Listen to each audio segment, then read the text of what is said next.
From Keene in the Shire, the Liberty Media capital of the world, this is Daryl W. Perry, host of FPP Radio News for Saturday, July 29th, 2017. Silver is trading at $16.75 per ounce. Gold is valued at $1,269 per ounce. Bitcoin is trading at 6.1 cents, and the average price of Bitcoin is $2,747.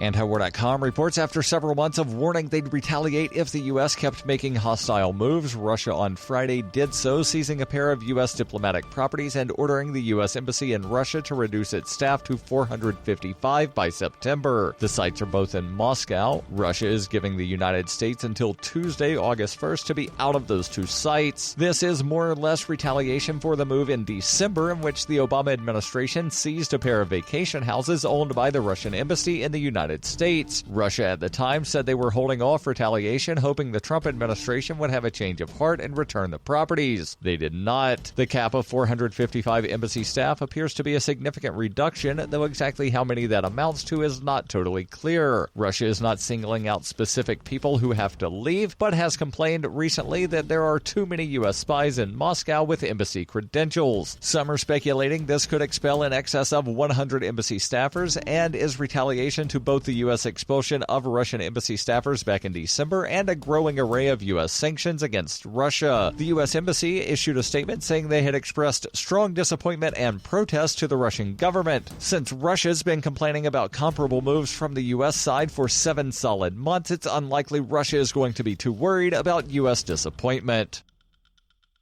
For nearly 40 years, Roberts & Roberts Brokerage has been a trusted source for buying and selling precious metals like gold and silver. They also take Bitcoin for precious metal purchases and have permanently removed the minimum purchase amount for all orders paid in the digital currency. Call Roberts & Roberts today for knowledgeable advice on buying and selling precious metals and a forward-thinking approach to new technologies. 800-874-9760 or visit online at rrbi.co.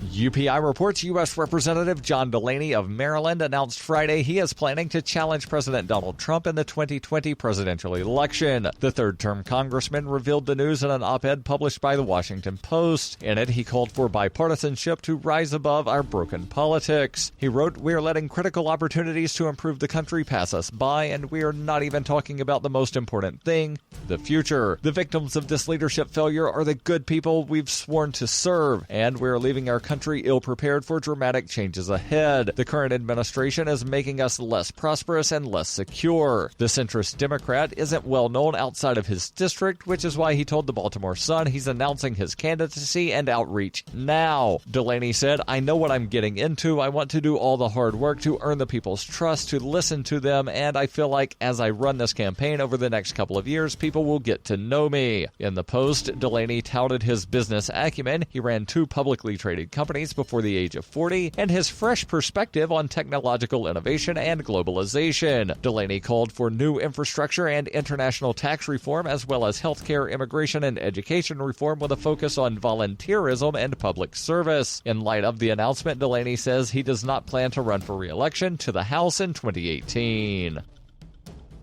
You can support FPP Radio by joining the Fans program. Fans are friends, allies, and numerous supporters. Fans help FPP afford to produce more original content. You can join the Fans program for as little as $1 per month through Patreon and get perks like ad-free versions of FPP Radio News and Peace, Love, Liberty Radio. To learn more or to join the Fans program, visit fans.fppradio.com. That's fans.fppradio.com.